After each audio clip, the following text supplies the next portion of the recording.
Hi, I'm Sean Carroll. I'm a theoretical physicist here at the California Institute of Technology. I've been challenged to explain dimensions to 5 different levels.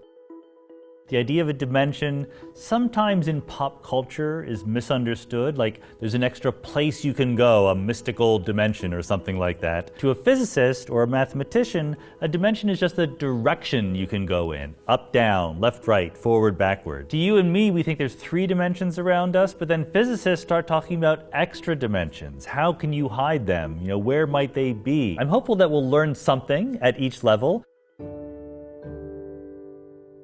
We're going to talk about some science. Do you like science? Yes, a lot. Oh, very good. You come to the right place. So we're going to think about physics. Have you heard the word physics before? Do you know what that is?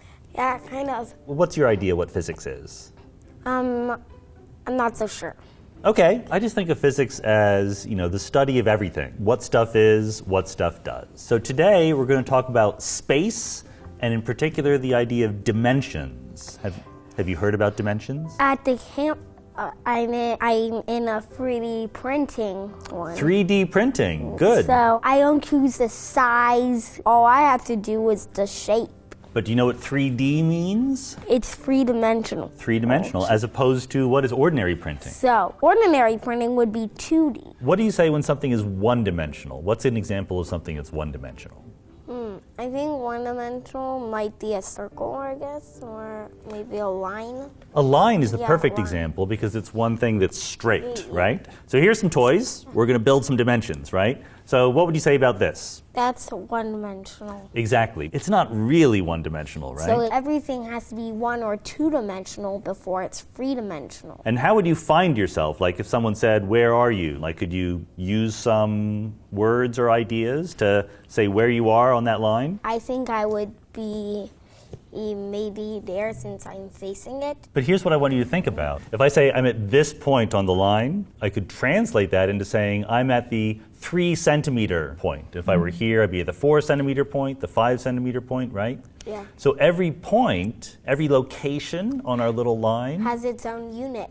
Has one number. Yeah. We need one number to tell you where we are. That's 1 dimension. That's what it means to be 1-dimensional. I only need to tell you one number to figure out where we are. Unlike 3-dimensional, you have to tell a lot because if it's like a sphere, you kind of have to start using points. There you go, exactly. We're going to build a little 2-dimensional space. You want to do it? You want to do the honors here? Why don't you put those 2 lines together? If you make it 2-dimensional, is this, a corner. Exactly. Another way is if you have this space in between is an angle. I think you should be in this chair and you should be explaining this to me. You're much better than this than I am. Yeah. So those are the dimensions. That's how we think about dimensions. Remember, we just needed one number to find ourselves on the line. We need 2 numbers to find ourselves on the plane. I think that would be an X or Y-axis. There you go. So do you think we could have more than 3 dimensions? 3D is the maximum of dimensions for shapes. Well, as far as we know. This is why physicists think about things we don't know about. We're wondering whether there could be extra dimensions you've never seen that are tinier than atoms. So, okay, so what have you learned? What do you know about dimensions now? How do you think about dimensions in a slightly different way than you did before? So at least everything has a certain dimension. Yeah, do you think you'd be excited if physicists said that they found extra dimensions of space? That would be amazing discovery. The news would be spreaded around the world rapidly. I think so. I think you're right. All right, Hank, we want you to, keep up studying, learn a lot of math and physics, and help us discover new dimensions someday. Does that sound like a fun idea? Yeah. Do you like science? Is that something you think about? What kind of science? I like biology and computer science. All right, you're in the wrong place. We're not going to be talking about biology, computer science. So we want to talk about the idea of dimensions. Do you know what a dimension is? How you would define dimensions? I guess, I don't know how to exactly define it, but I know the first 4. Right, you know the difference between 1 dimension, 2 dimensions, 3 dimensions, etc. So let's do a little experiment here. So there's 1 dimension, I'll give that to you. Now here's your task. I'm going to give you another dimension, and I'm going to ask, hold those 2 things at right angles to each other. It's easy to do. Yeah, there's no tricks here. I'm not trying to fool you here. Okay.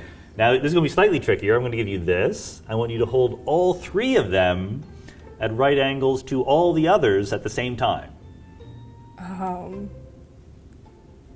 There you go. So what that's doing is when you had just two, that was describing a two-dimensional plane, right? Yeah. Like the two things pick out a plane, the three things pick out all three-dimensional space. Now I'm going to give you one more, and I'm going to ask you to hold that fourth one so that it's at a right angle to all of the other three at the same time.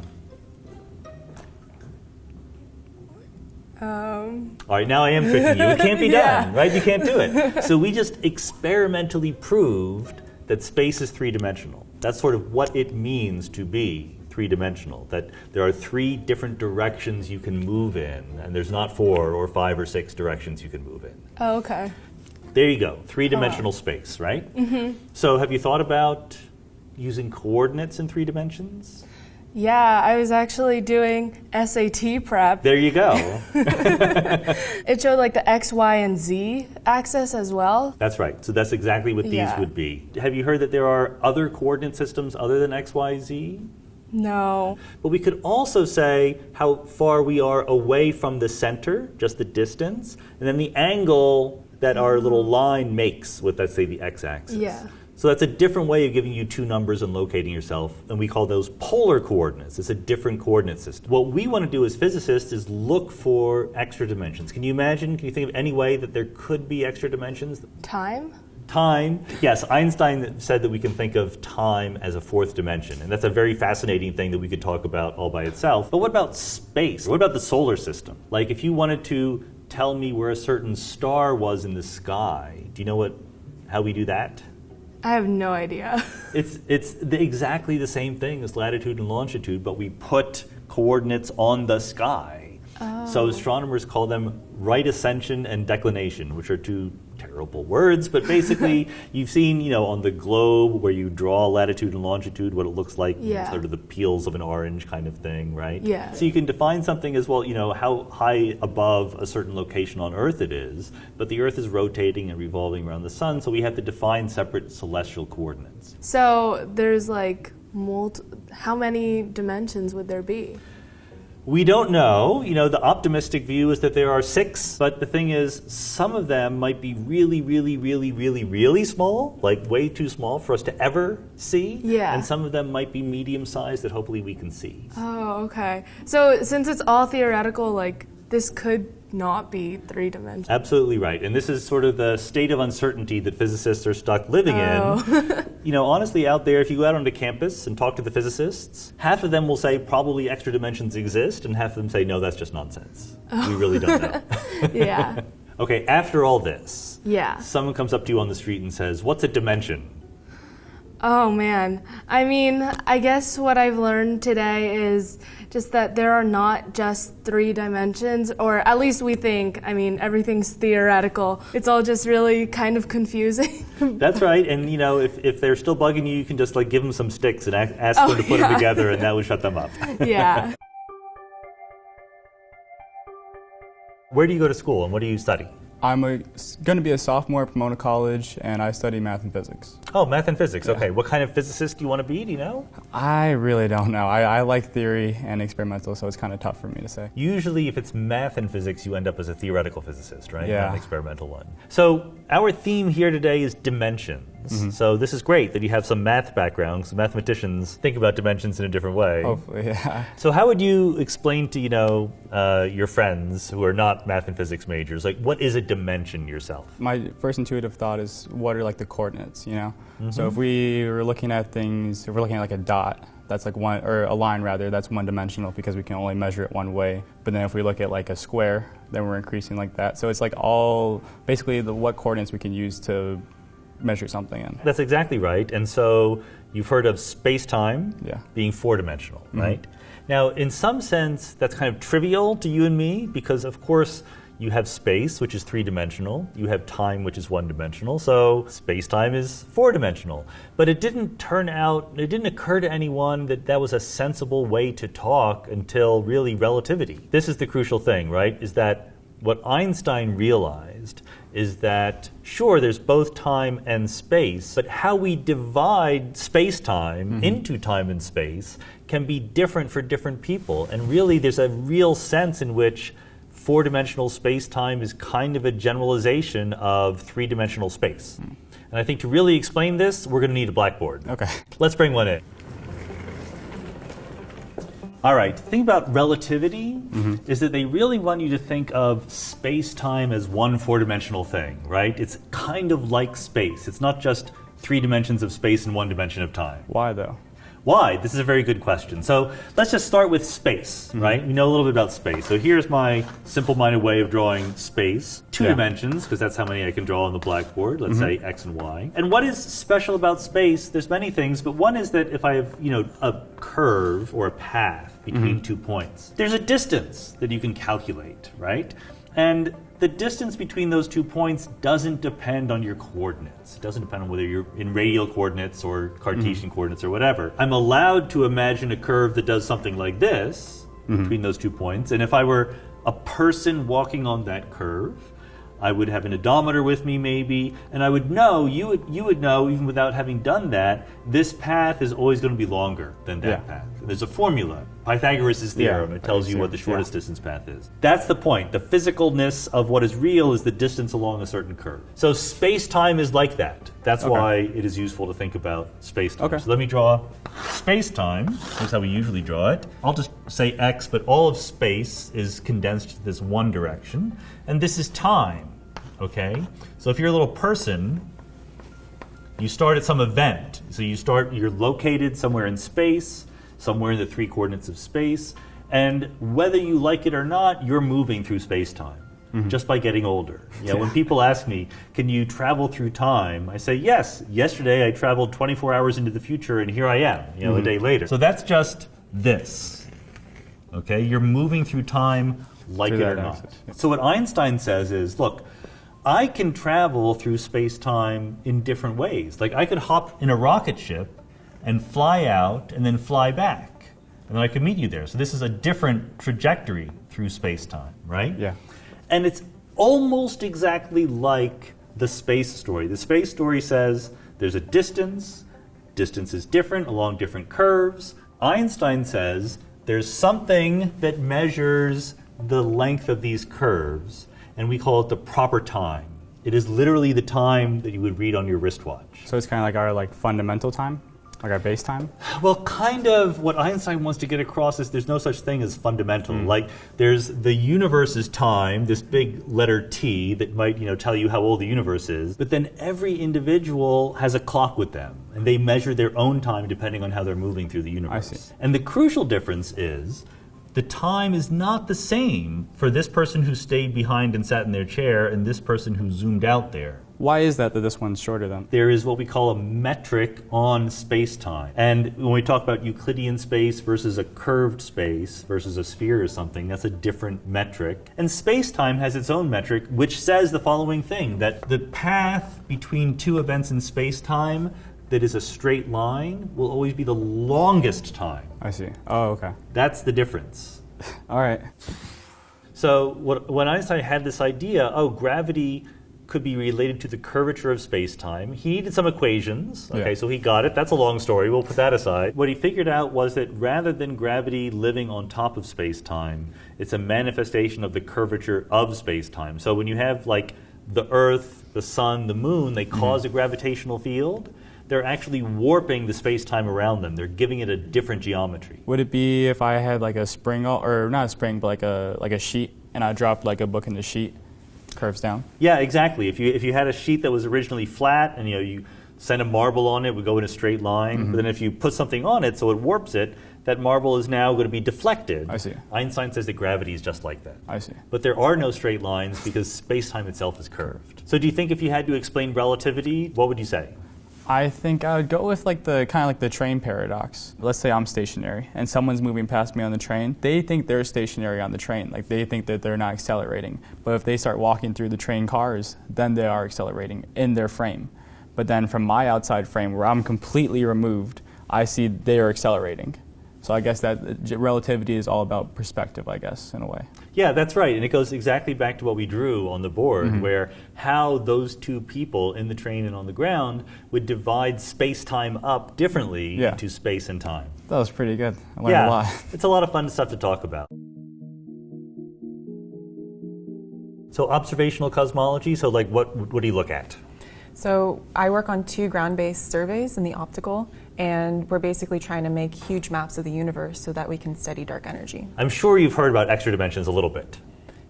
I've heard it, yeah. Well, I'm thinking about the idea that there might be more than 3 dimensions of space. What is your impression of theoretical physicists who think about things like extra dimensions of space that they haven't ever seen?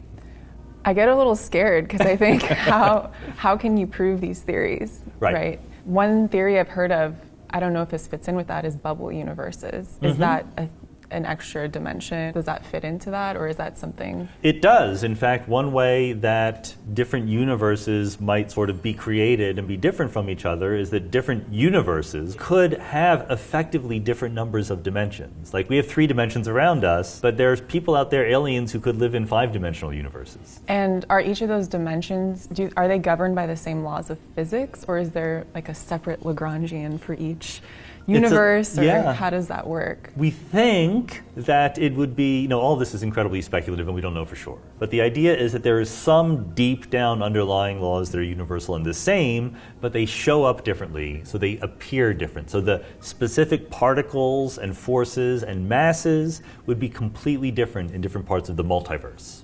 Okay. Why in the world would you think that there are extra dimensions, right? So you've heard of string theory? I have. So the string theory is basically a theory of quantum gravity.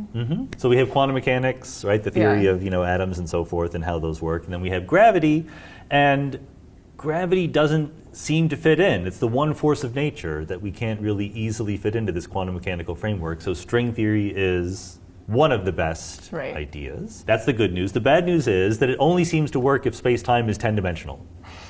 So you would say, well, then it's wrong. It can't be right. Space-time is not 10-dimensional. Space-time is 4-dimensional. We've observed that. But instead, we say, if space-time looks 4-dimensional to us, but string theory, which might be the best theory we have of quantum gravity, says it must be 10-dimensional, maybe we can hide those extra 6 dimensions somehow. So here's how we could get lucky. We could imagine that there are extra dimensions of space that are curled up somehow, that are so small that we can't see them. This is actually an old idea. It goes back to Kaluza and Klein right after general relativity was invented in 1915. But there's a more recent idea that says there could actually be relatively large extra dimensions. There could be extra dimensions that are actually that big, like a millimeter across, that you would not have noticed. But here's the new exciting idea.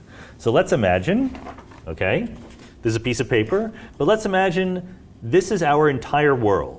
So in other words, our real world is 3-dimensional, but let's imagine that we're just idealizing it down to 2 dimensions. So we all live here, you and I live here. But let's imagine that we're embedded in this bigger space. So there are extra dimensions that are actually big. Okay, let's imagine that. When I say we live on this 3-dimensional world, what I mean is imagine that the particles that you and I are made of, right, the quarks, the leptons, the electrons and everything, all the forces we know about, electromagnetism, the weak nuclear force, the strong nuclear force, imagine that they can't leave this surface. This is what we call a brane, B-R-A-N-E. Have you heard this word before, I've right? Heard, yeah. Do you know where it comes from? No. From membranes. We have lines, 1 dimension. We have 2-dimensional surfaces. So if you have a line that is a vibrating physical thing, you call it a string. Right? Right. If you have a 2-dimensional surface that vibrates and is a physical thing, we call that a membrane. Membrane theory goes back. It never was as popular as string theory, but it's been around for a while. But if you have extra dimensions of space, then you can have 3-dimensional vibrating things and 4-dimensional vibrating things. So how do these strings give rise to things like mass and charge and basically give us the properties of the particles we see? Well, basically, the strings are the particles that we see. It's exactly the same thing as we said, for the straw. If you look at it far away, it looks 1-dimensional. A little loop of string, so a little 1-dimensional circle that is vibrating, if you look at it from very, very far away, it just looks like a particle. So in string theory, an electron is a little string. A photon is a little string. So is string theory part of what they call the grand unified theory? Is it supposed to be the last thing that sort of unifies all the forces together? Yeah, string theory is even better. So the phrase grand unified theory was coined in the 1970s for theories that joined electricity and magnetism. So a good string theory is gravity plus a grand unified theory. Okay. It's even better. It's the theory of everything. What would you tell a friend of yours if they asked you what dimensions are, what extra dimensions are, what a brane is? So we have 3 spatial dimensions. A brane is sort of the next level. So a brane is a higher dimensional object that vibrates through space. That's right, and we could live there. The world we see around us, the 3 dimensions of space around us, could reflect the fact that we are somehow stuck on a 3-dimensional brane trying to escape. It was really cool to learn about strings and branes and how looking at gravity on small scales is actually connected to what I do in looking at gravity on these cosmological scales. And it's definitely something I'm going to think about in my research. You're a string theorist, so tell us what kind of string theory you do, what it means to be a string theorist. One of the things that's key in the whole story of string theory is the piece of it that talks about quantum theories of gravity. So I'm very excited about what happens to space-time, what does it even mean at the quantum level. Cool, so do you think a lot about extra dimensions in your everyday life? Yes, I do. And so when you think about extra dimensions, you put them together with branes and different fields wrapping around the extra dimensions and so forth, right? Yes. You know, a lot of people, a lot of string theorists, they care a lot about all of the different ways in which we could hide the extra dimensions. As someone who cares about cosmology, I want to start asking, why are the extra dimensions small at all? How did that happen? Is this something you think about yourself? Yes, well, ultimately we'd like to understand the observable universe. If string theory turns out to be the thing that the universe cares about, we'd like to know, with all of these possibilities that are in string theory, how do we get the one that looks like the world we live in? The thing I want to talk about is this paper I wrote with Matt Johnson and Lisa Randall, where we realized there's another way to compactify extra dimensions spontaneously, dynamically. If you imagine starting with this big piece of paper, you couldn't wrap up everything, but within some region of space, you could make a tube. Okay. Right? Okay. And down there in the tube, it looks like you're a long thing that is compactified in one direction and infinitely extended in the other direction. So there's one less macroscopic dimension of space. Okay, that's Think nice. that sounds plausible to you? It sounds like fun. What I would immediately ask is whether the large dimensions come from in the first place. Is that something you address, or you just assume that all the dimensions are large as a starting point? Yeah, so we certainly assume that they're all large as a starting point, and it's worse than that. So in our paper, we imagine you start in de Sitter space. You start in a universe with no matter, no anything like that, just empty space, but with an energy that is positive, and all the dimensions are large. But where did it come from? It was always there. Why? Why not? Okay. Well, I think that this is a good, again, So you're replacing one prejudice with a different prejudice. I would say that we shouldn't be prejudiced one way or the other. Just a large, 10 or 11 dimensions with a cosmological constant doesn't seem like a fundamental starting point. It sounds like there needs to be something to underlie that. But it's a fun scenario. Yeah, so let me tell you a little bit more about the scenario. So there are black holes. Good, right? I've heard of them. There are black branes as well. Indeed. Why don't you explain to us what a black brane is? Well, in some ways, it's very much like a black hole in that you have far away from it, you have these large, just flat dimensions. As you move in, there's something in the interior. It has itself higher dimensions. And so, because physicists love to joke, they thought, well, it's like a membrane, but it can have many different dimensions. Let's use P to stand in for those number of dimensions, and so they call them P-branes. Yeah, I've been trying to explain that to lower levels, and they always look at me like, are you pulling my leg here a little bit, or is this the real thing that they use? Yes, it is the real thing they use. We study these branes in de Sitter space, and so what we found is that there are black brane solutions which, instead of having a singularity inside, are non-singular and stable and compactified. Is this a familiar thing? I know things like this have been discussed, right? Yeah. So a lot of the branes that are relevant for studying things to do with anti-de Sitter spacetimes in various dimensions actually start out as these non-singular type branes, and then you find in the core there's actually an anti-de Sitter spacetime. Right. Imagine that rather than going down to a point, it just asymptotes to some fixed radius that continues infinitely far down there. But then you can ask, okay, what about the rest of the universe? You have some sphere, some 2 dimensions compactified, and the balance between the cosmological constant and the electromagnetic field keeps it at a fixed distance. Good. But then the other dimensions, the transverse dimensions, don't need to be anti-de Sitter. They can have either positive, zero, or negative cosmological constant. So you can basically get any sort of cosmological solution times a compactified sphere. Is it that these have the lowest action of all the things that could possibly, all the possible solutions? I guess, I mean, maybe you think otherwise, again, or maybe you could change my mind. I think that as long as it can happen, it will happen some of the time, right? Okay. I mean, That's fair. it's one of the things that could happen. So, I mean, obviously, we know It's that once quantum, baby. it's quantum. If it's allowed, it's going to happen. I stole that from Keanu Reeves, I'm afraid.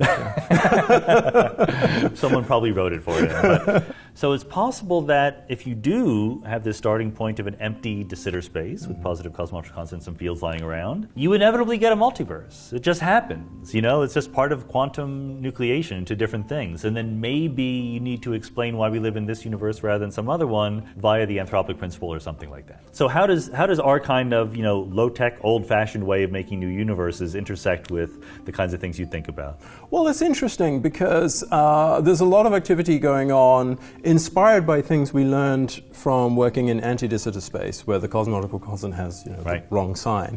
So you will find that there are a number of papers, as many of which you've probably you've read more of them than I have, which try then to take different kinds of brains, these extended solutions, and there are many different kinds doing different things. We understand them well enough now that we can put them together in various ways. They intersect, they dissolve inside each other, they wrap each other, they overlap, and you do them all in all sorts of different ways and show that you can construct four-dimensional universes with a cosmological constant of your desire, depending upon how you did the construction. I know not everyone buys that. Not everyone buys that. There's a big discussion in the literature right now. And if we put aside for the second the concerns of our colleagues in other parts of physics, and it's just amongst us chickens, what do you think about the future of cosmology and string theory and the dynamics of these extra dimensions? I think it's going to get way more interesting than we're currently able to grapple with right now. And I think there are hints of it. There could be a description of the physics that might be our early universe that is like that molecular description. And then from that emerges flat spacetimes, maybe four, maybe some mechanism tells you it's four and not something else. I think that's where we're going. If the viewers want to know more about how space-time can emerge from quantum mechanics, they could read the graphic novel you just wrote. Right, yes, I wrote and drew a graphic novel called The Dialogues, Conversations about the Nature of the Universe.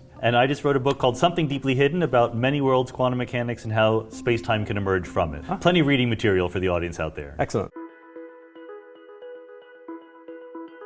So that was fun. I hope that everyone did learn something. I know that I did. It was very nice to see how the idea of dimensions and space resonates in different ways with different people, all the way up to talking to Clifford about the forefront of modern research. I really do think that we're not done understanding how dimensions work. There are 3 dimensions of space.